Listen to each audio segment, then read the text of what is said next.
CPM തീവ്ര വലതുപക്ഷമായി മാറിയെന്നും CPM-ഉം BJP-യും തമ്മിൽ കേരളത്തിൽ കൂട്ടുകച്ചവടമാണെന്നും രാഹുൽ ഗാന്ധി പറഞ്ഞു. കണ്ണൂരിൽ UDF-ന്റെ തെരഞ്ഞെടുപ്പ് പ്രചാരണത്തിൽ സംസാരിക്കുകയായിരുന്നു Rahul Gandhi. The reason they are partnering with the BJP is because they are both corporate parties.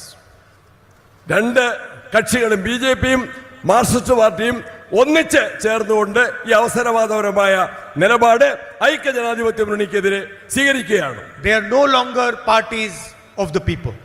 അവര് ജനങ്ങൾക്കെതിരെയുള്ള നിലപാടുകൾ തന്നെയാണ് പരസ്യമായിട്ട് സ്വീകരിച്ചുകൊണ്ടിരിക്കുന്നത്.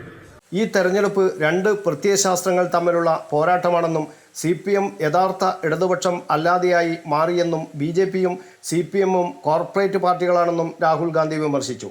CPM യഥാർത്ഥ ഇടതുപക്ഷ അല്ലാതെ ആയി മാറിയതിൻ്റെ തെളിവാണ് രണ്ട് ഇടത് നേതാക്കൾ ഇവിടെ വേദിയിലിരിക്കുന്നത്. രണ്ട് മുതിർന്ന CPM നേതാക്കളാണ് UDF വേദിയിലിരിക്കുന്നത്. എന്തുകൊണ്ടാണ് അവർ മുഖ്യമന്ത്രിക്കൊപ്പം പ്രചാരണം നടത്താത്തതെന്ന് രാഹുൽ ഗാന്ധി ചോദിച്ചു. തളിപ്പറമ്പിലെ UDF പിന്തുണയ്ക്കുന്ന സ്വതന്ത്ര സ്ഥാനാർത്ഥി TK ഗോവിന്ദൻ, പയ്യന്നൂരിലെ സ്വതന്ത്ര സ്ഥാനാർത്ഥി V കുഞ്ഞികൃഷ്ണൻ എന്നിവരടക്കം വേദിയിലിരിക്കെയാണ് CPM-നെതിരെ രാഹുൽ ഗാന്ധി കടന്നാക്രമിച്ചത്. BJP മുഖ്യമന്ത്രിയെ പിന്തുണക്കുന്നതിന് രണ്ട് തെളിവുകളുണ്ട്. പ്രധാനമന്ത്രി ശബരിമല വിഷയം ഉയർത്തുന്നില്ല. ശബരിമലയിലെ സ്വർണം CPM മോഷ്ടിച്ചു. ഹിന്ദുവിൻ്റെ സംരക്ഷകരെന്ന് അവകാശപ്പെടുന്നവർ കേരളത്തിലെത്തിയാൽ ഒന്നും പറയുന്നില്ലെന്നും രാഹുൽ ഗാന്ധി പറഞ്ഞു. കേരളത്തിൽ ഇടതുപക്ഷം വിജയിക്കാൻ പ്രധാനമന്ത്രി ആഗ്രഹിക്കുന്നുവെന്നും BJP-ക്ക് CPM-നെ നിയന്ത്രിക്കാൻ സാധിക്കുന്നുവെന്നും രാഹുൽ ഗാന്ധി പറഞ്ഞു. News bureau, Kannur media.